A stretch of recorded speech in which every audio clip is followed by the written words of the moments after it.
chosen by you. Forever, I'm your friend.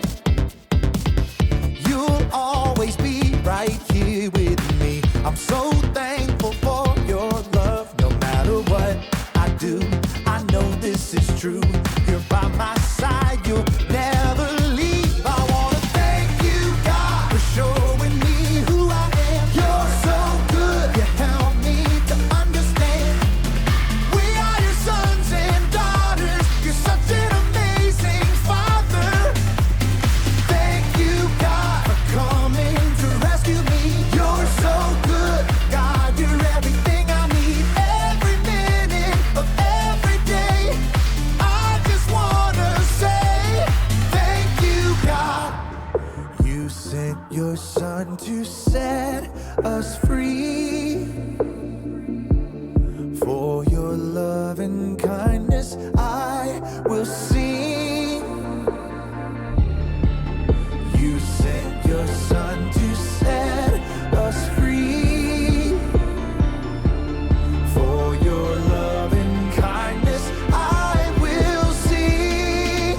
I wanna thank you, God, for showing me who I am. You're so good, you help me to understand. We are your sons and daughters. You're such an amazing father. Thank you, God, for coming to rescue me. You're so good, God, you're everything I need. Every minute of every day, I just wanna say thank you, God. Welcome to StoryLab. This week, we're talking about humility, while we take a look at the story of a really unusual breakfast.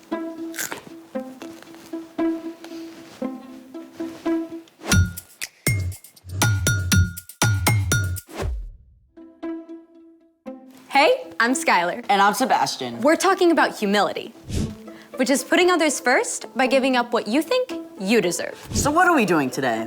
This. Taking out the trash. Take a look inside. Okay. Hold on. I feel like I'm doing surgery. Go ahead. One banana peel, eggshell, more eggshells, I like omelets. coffee grounds. Dark roast. This is the way. Ooh. Why are we doing an archaeological dig of your breakfast? Not just my breakfast. Let me guess, you lost a contact? Nope. I give up. What do you see? A bunch of garbage. I see pure gold. I think you need to get your eyes checked. This stuff can turn into something amazing. What? Ta-da! Dirt. Not just any old dirt. Compost. Compost is decayed organic matter used to fertilize and nourish garden soil. This stuff adds all kinds of nutrients. It can make plants grow like crazy. But how does all that turn into this? I'm so glad you asked. Let's make it.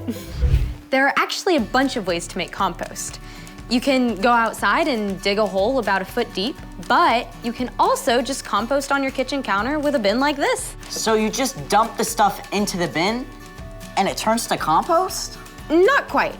You need 2 ingredients for your compost recipe, greens and browns. I see green and I see brown. Actually, these are all greens. Fruit and veggie scraps, eggshells, tea bags, and coffee grounds are all greens because they have a lot of nitrogen in them. If you have this many greens, you need 3 times as many browns. Ooh, will these do? Nope.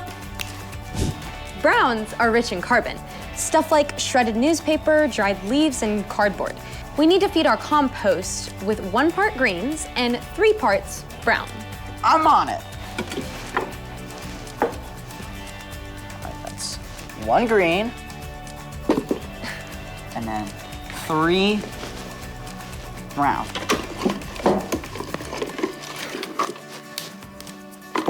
There we go. Now we keep doing that, right? Yep. 2 2. and 3. And then we need 1 of this. Yes. Well, it is basically garbage. That's it? Pretty much.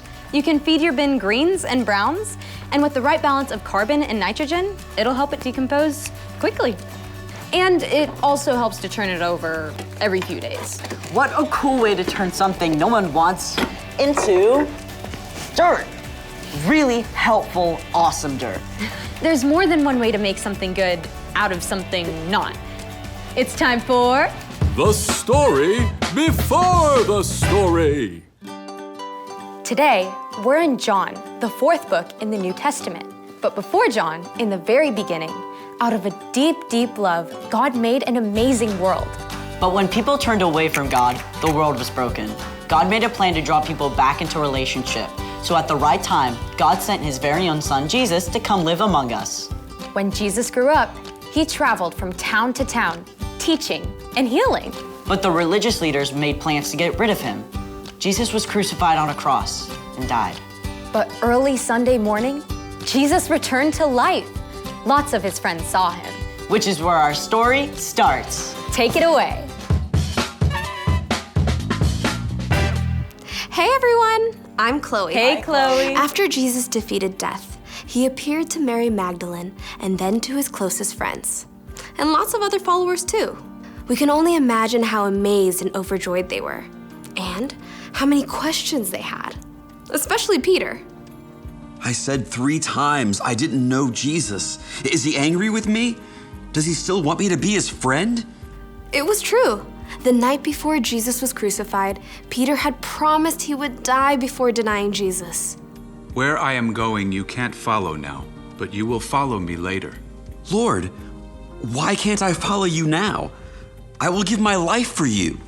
Will you really give your life for me? Before the rooster crows, you will say 3 times that you don't know me. Within hours, Jesus was arrested. Many of Jesus' friends had fled, but Peter followed behind, trying to remain unnoticed.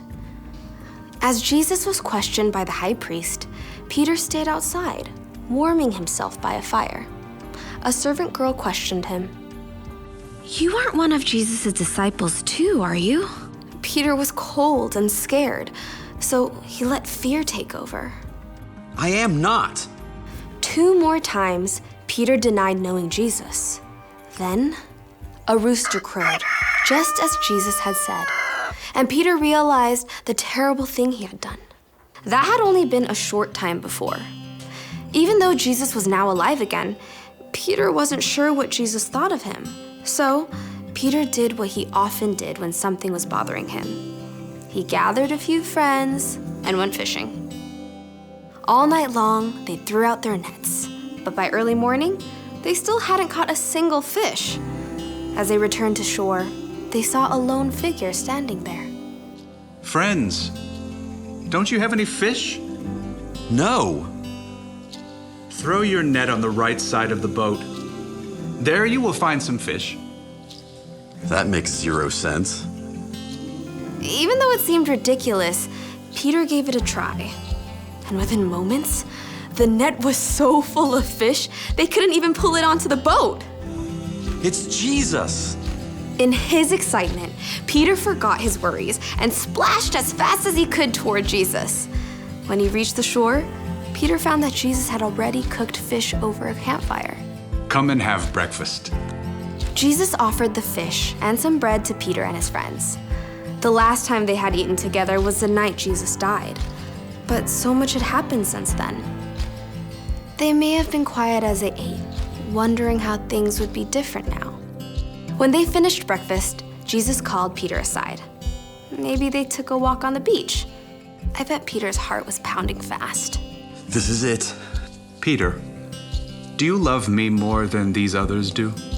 This was not what Peter expected. He took a deep breath and answered. Yes, Lord. You know that I love you. Feed my lambs. Now, let's be clear. There were no sheep on the beach. Jesus didn't mean for Peter to take some lambs out into a field of green grass.